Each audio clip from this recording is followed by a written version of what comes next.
So I was born and reared in East Baltimore, deep East Side. Shout out to all the fellas up on the hill, Milton Avenue and Federal Street. Hey, and I'm not going to forget about the brothers in the valley. See, I come from a long line of longshoremen, starting with my grandfather. My grandfather, great grandfather, was a sharecropper in South Carolina. My grandfather, after working alongside his dad in the fields, he wanted to get out. He migrated from Kershaw, South Carolina to Baltimore, Maryland. He found work as a longshoreman on the docks of Baltimore in the early 1950s. It was hard work, but the pay was good, and a few years later, my dad came up to join him. All in all, my grandfather was a longshoreman for 22 years. My father was a longshoreman for 49 years on the docks of Baltimore. And my older brother was a longshoreman for 30 years. I was one of the few and the first that did not work on the docks of Baltimore. But truth is, that's pretty much who I am in terms of temperament. That's how I was reared. And anybody that knows the waterfront of Baltimore in the 1960s to 1980 time frame knows what I'm talking about. Rough and tumble men that want to cuss and fuss and talk trash, wielding knives, carrying guns each and every day. Don't have a problem using them either. Don't have a problem fighting. Don't have a problem getting their ass kicked and getting up and fighting some more. But that's my background, and to a large extent, at my essence, that's who I am. But I was also brought up in the church, so I understand and will not discount all the lessons and values my mother instilled in me. To do the right thing, to help others, to live based on principles.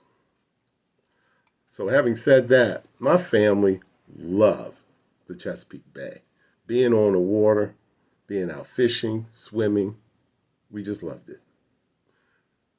One of those things that happened to us, I couldn't have been more than 4 years old because I wasn't going to school yet. Maybe 1962. It's the first time that I ever encountered a white person in my entire life. But it was one of those days, one of those sunny, beautiful days. One of those days that doesn't come along very often, especially with my grandfather and my father. Because, I mean, these men, they worked 70, 80 hours a week. There was no real downtime. But bottom line, this was a day of joy, a day of happiness. And I remember that it was 80 to 85 degrees and sunny. Beautiful day. It was me, my older brother, my father, and my grandfather. Everyone was in good spirits. My father used to have one of those three-speed Ford trucks with the gear shift on the steering column. Yeah, we were all piled in and headed to go fishing. We had a little bait. My mother had made sandwiches, and we were riding down off road near the shore, near Locust Point. I'm not exactly sure where because I was too young to really know, but we were bumping along down the dusty road. My father stopped the truck, told me it was my turn to drive. Now, clearly, I can't reach the pedals. I can barely reach the steering wheel. So he put me on his lap and he let me steer the truck down the road and into the area where we were going to go fishing. It was just one of those type of days. So eventually, we came to a little spot where we wanted to start our fishing trip that day. So we pulled off the road and started to unpack, grabbed our fishing rods, grabbed our lunches, etc., and started to put our gear down and set up our little camp where we were going to, our little base camp, if you will. And, we saw this car coming. All of a sudden, you could see the dust rising off the road. And it was just like, okay, so what's going on? Who's that? Because we was pretty isolated down there. And so we weren't expecting to see anyone else. So and the grass was relatively tall, at least for me, so I could just see over the top of the grass. So my father and my grandfather, their entire demeanor changed. Then I noticed the light on top of the car. It was a police car. So my father and grandfather were talking in hushed tones. And now I'm thinking that something's going on here. I'm 4 years old. I don't really know what's going on, but I know something has changed. All of a sudden, my grandfather just transformed.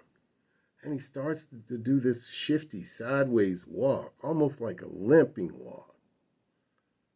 And I hear the sound of keys and change jingling. And then I see the policeman.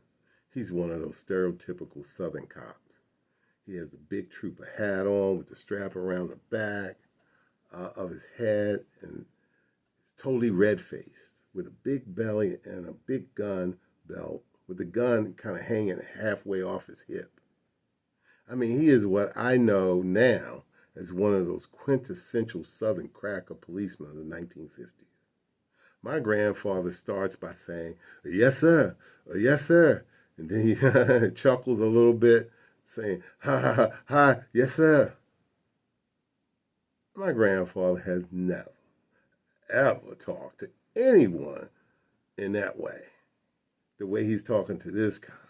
Oh, my goodness. The policeman says, "What you boys doing down here? You ain't supposed to be down here. You trespassing. Trespassing," he says with a threat in his voice. My grandfather says, "Oh, yes, sir. Yes, sir. I know, I know. We just want to bring the children down here and do a little fishing. We just going to sit here and do a little fishing." And then the policeman says, "You done bought these little pickaninnies down here?"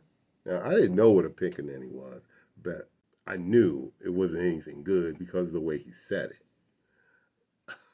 I mean, he went on. You ain't supposed to bring them boys down here. Hey, look, I'm going to leave and I'm going to come back in 10 minutes and you better be gone. And my grandfather says, "Yes, sir. Yes, sir." And then the policeman starts to walk away. Now, my father is standing several steps back from my grandfather, but in between us, me and my brother, and my grandfather. And so all of a sudden, I see my grandfather reach in his pocket. And then my father takes off running after him and tackles him down to the ground and wrestles him on the ground. And I'm in shock because, come on, this never happens. My father tackling my grandfather, he took him down. And I didn't know what was really going on. And I just didn't understand. A few minutes later, they both come back. And you could tell they're wiping their face, they're shaking the dust off, but they're wiping their face, and you could tell they shed a tear. And the mood is totally different. Everything was changed. It took me a number of years to really process and understand what really happened because we never talked about it.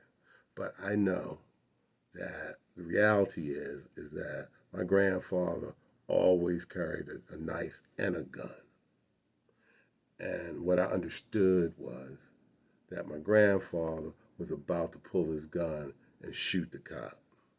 My father knows his dad and had to run and jump on him to stop him.